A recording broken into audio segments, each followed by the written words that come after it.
Alors, exercice 4 de cette feuille sur la série de Fourier, on vous demande de développer en série de Fourier la fonction f de pi périodique. On vous annonce qu'elle est paire, donc on vous force, on vous dit que cette fonction va être paire et qu'on va la considérer que sur un demi-intervalle, que sur une demi-période, sur 0 pi, par f de x qui vaut 1 moins 2x sur pi. Donc je la connais sur une demi-période, mais comme elle est paire, je peux la connaître aussi sur le demi-période et je vais au final la connaître partout, comme on va le voir dans les calculs et qu'on fera son graphe tout à l'heure.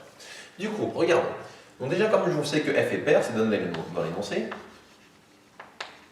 J'en déduis que ici directement les coefficients Bn sont nuls.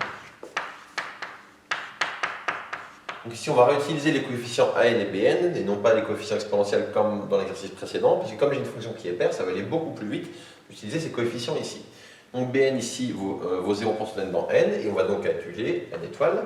On va donc calculer A0 et AN. Donc calculons d'abord A0.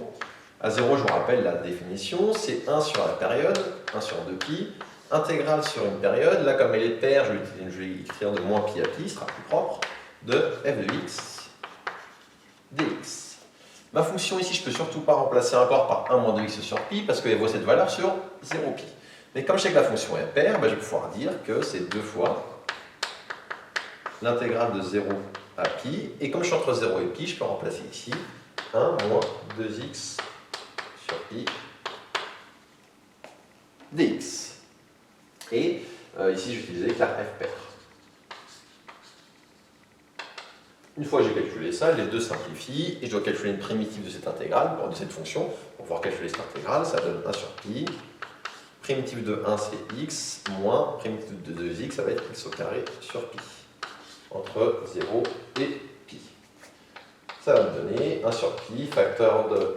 En pi, ça va me donner du pi moins pi carré sur pi, donc du pi moins pi, ça va faire 0, moins en 0, ça fait 0. Donc ici, on trouve A0 qui est nul. Calculons maintenant pour n dans n étoile à n.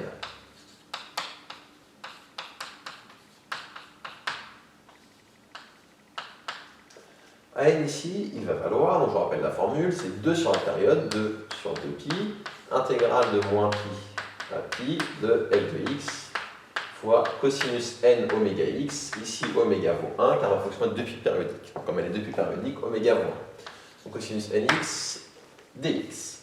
Comme tout à l'heure, ma fonction f est paire, la fonction cosinus est paire, le produit de ces deux fonctions est donc paire, je vais donc pouvoir multiplier par 2, faire 2 fois 2 sur 2pi et intégrer de 0 à pi. Encore une fois, parce que ici ma fonction est paire et donc toute la fonction intégrale est paire. Entre 0 et pi, je connais la valeur de f de x, c'est 1 moins 2x sur pi. Facteur de cosinus nx dx. Je vais obtenir ici 2 sur pi, je peux simplifier ici ce 2 là avec celui-là, il me reste 1 en haut. Et pour calculer cette intégrale, je vous rappelle, on va faire une intégration par partie, où on va dériver le polynôme afin de diminuer son degré, on va intégrer le cosinus qui est là. Donc si on prend les notations pour celui qui c'est l'idée, lui on va l'appeler u, et lui on va l'appeler v'. Ça va donner 2 sur pi, facteur de, dans le prochain on va avoir du u fois v ça va donner 1 moins 2x sur pi, entre 0, j'ai oublié, pardon, j'avais fait juste u, donc u fois v, primitive de cosinus nx, ça va donner du sinus nx sur n, entre 0 et pi, moins intégrale de 0 à pi de 1 moins 2x sur pi, donc u, quand je le dérive, je vais avoir du moins 2 sur pi, facteur de primitive de cos nx, c'est à nouveau sinus nx sur n.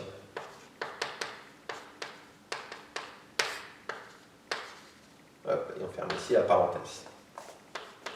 On l'obtient, 2 sur pi, et qu'est-ce qu'il va nous rester? Alors déjà, dans le crochet, sinus npi, ça vaut 0, vu que n est un entier, sinus 0, ça vaut 0, conclusion ici, dans le crochet, hop, ce crochet il s'annule. Ici, on va avoir moins et moins qui font plus, et on va donc avoir le 2 sur pi qui est ici, fois le 2 sur pi qui est là, et primitive de sinus nx sur n. Une primitive de sinus nx sur n, ça va donner du moins cosinus nx sur n au carré entre 0 et pi.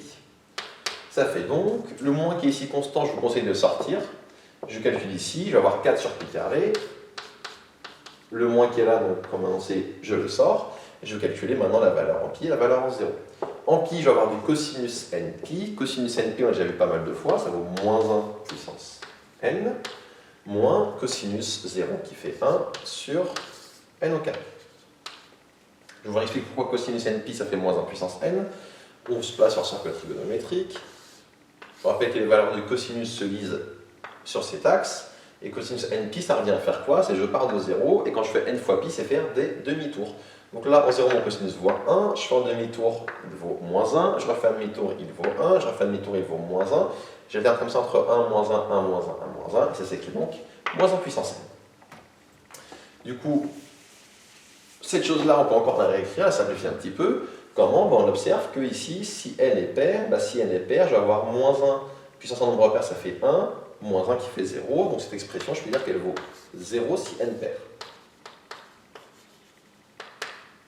Si n est impair, je vais avoir moins 1 ça fait moins 2 fois le moins 4 qui est là, je vais avoir du 8 sur pi carré n au carré si n impair.